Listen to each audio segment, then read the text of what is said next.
आइए देखते हैं प्रश्न क्या कहता है।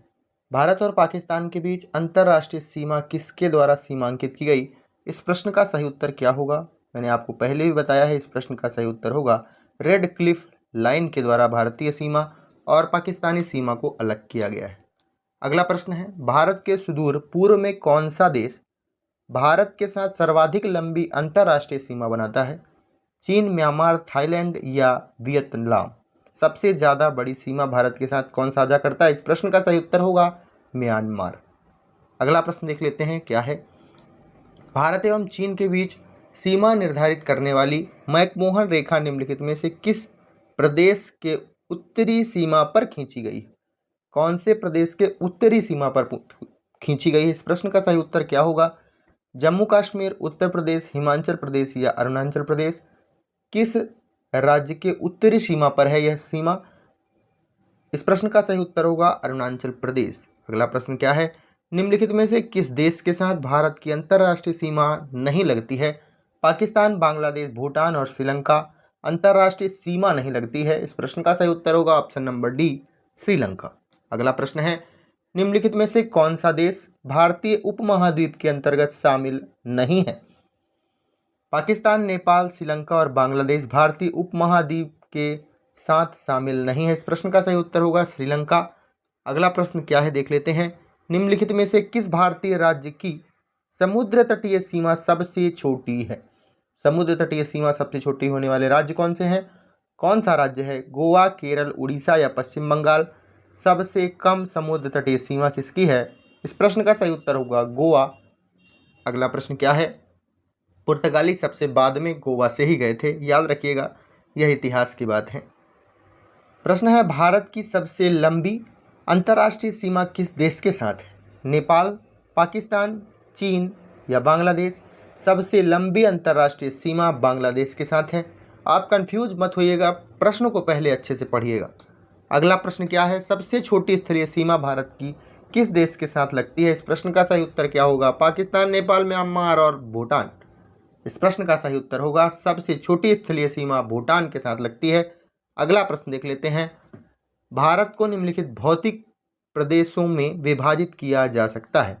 किस प्रकार के भौतिक प्रदेश में भारत को विभाजित किया जा सकता है? हिमालय, गंगा का मैदान, दक्षिणी पठार एवं राजस्थान का मैदान? किस तरह के भौतिक प्रदेशों में भारतीय सीमा को विभाजित किया जा सकता है? इस प्रश्न का सही उत्तर क्या होगा, आप बताइएगा।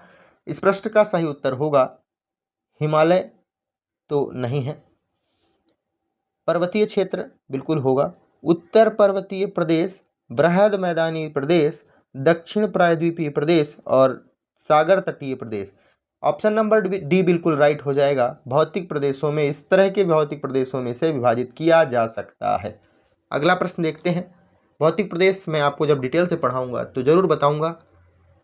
देख लेते हैं प्रश्न अगला, भारत का कौन सा भू आकृतिक विभाग प्राचीनतम है?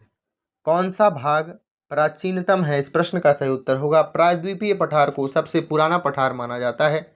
अगला प्रश्न देखते हैं, गारो, खासी एवं जयंतिया पहाड़ियाँ संरचना एवं उत्पत्ति की दृष्टि से निम्नलिखित में से किसका भाग है?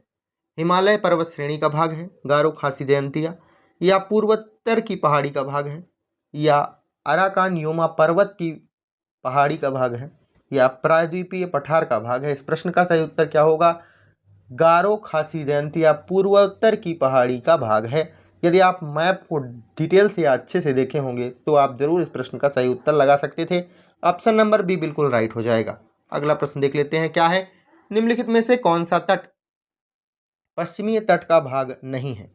पश्चिमी तट का भाग नहीं है, काठियावाड़ तट, कोंकण तट, मालाबार तट या कोरोमंडल तट? पश्चिमी तट का भाग नहीं है, इसे भी आप मैप अच्छे से देखेंगे तो जरूर बता लेंगे। कोरोमंडल तट पश्चिमी तट का भाग नहीं है। अगला प्रश्न देख लेते हैं, क्या है, भारत का पूर्वीय समुद्री तट किस नाम से जाना जाता है? दीघा तट, कोरोमंडल तट, पूर्वी समुद्री तट? इस प्रश्न का सही उत्तर मैंने अभी आपको बताया कोरोमंडल तट होगा, क्योंकि जब आप देखेंगे तो पश्चिमी भाग नहीं है कोरोमंडल तट, इसलिए पूर्वी भाग तो होना ही चाहिए। अगला प्रश्न देखते हैं, कोंकण तट कहाँ से कहाँ तक विस्तृत है? इस प्रश्न का सही उत्तर होगा गोवा से कोच्चि, या गोवा से द्वीप, गोवा से दमन, या गोवा से मुंबई। कोंकण तट कहाँ से कहाँ तक माना जाता है? इस प्रश्न का सही उत्तर होगा गोवा से दमन तक। अगला प्रश्न क्या है, देख लेते हैं। लक्षद्वीप